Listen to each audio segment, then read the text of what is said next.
যদি বলে এখন নতুনরা এসে আপনি কে, এর চাইতে দুঃখজনক আর কিছু হতে পারে না। আমি রাহেলা হক রঞ্জু, স্বেচ্ছাসেবক দল কেন্দ্রীয় কমিটির মহিলা বিষয়ক সম্পাদক, বর্তমানে রানিং কমিটির।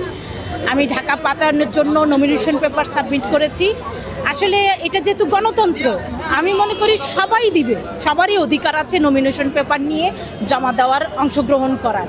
কিন্তু এখানে আমার একটাই কথা, যারা যাচাই বাছাই কমিটির থাকবেন তারা যেন বিগত এই ১৭ বছরে এই ফ্যাসিস্ট হাসিনার মতো এরকম দুঃসময়ে সামনের কাতারে থেকে যারা এই দলকে উজ্জীবিত করে রেখেছে এবং দলকে বাঁচিয়ে রেখে আজকের দিন পর্যন্ত ক্ষমতায় অধিষ্ঠিত করেছে, সেই মানুষগুলোকে যেন মূল্যায়ন করা হোক।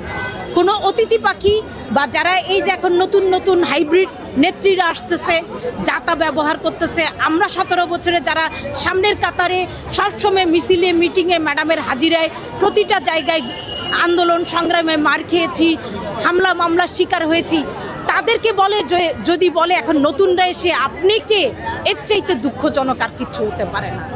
আমি একটা জগন্নাথ বিশ্ববিদ্যালয়ে ২০০৪ থেকে আমি জগন্নাথ বিশ্ববিদ্যালয় কেন্দ্রীয় কমিটি থেকে আমি রাজনীতি করায় আসা মেয়ে। এখন বর্তমানে আমি ছাত্রদল কেন্দ্রীয় কমিটি হোল্ড করে স্বেচ্ছাসেবক দল করতেছি। এখন যদি আমাদেরকে বলা হয়, আমাকে বলা হয় যে আমি কে, তাহলে এর চাইতে দুঃখ আর কোথায় রাখবো?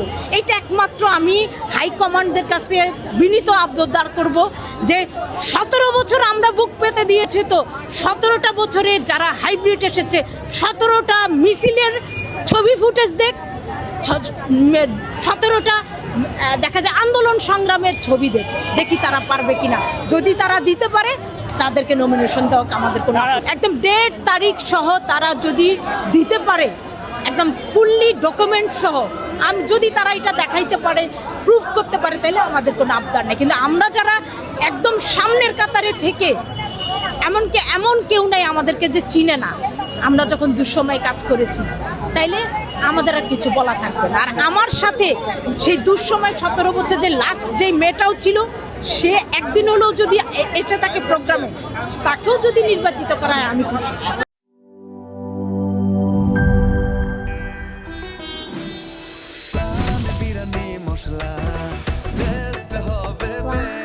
প্রাণ বিরিয়ানি মশলা, টেস্ট হবে বেস্ট। প্রাণ, জীবনের স্বাদ।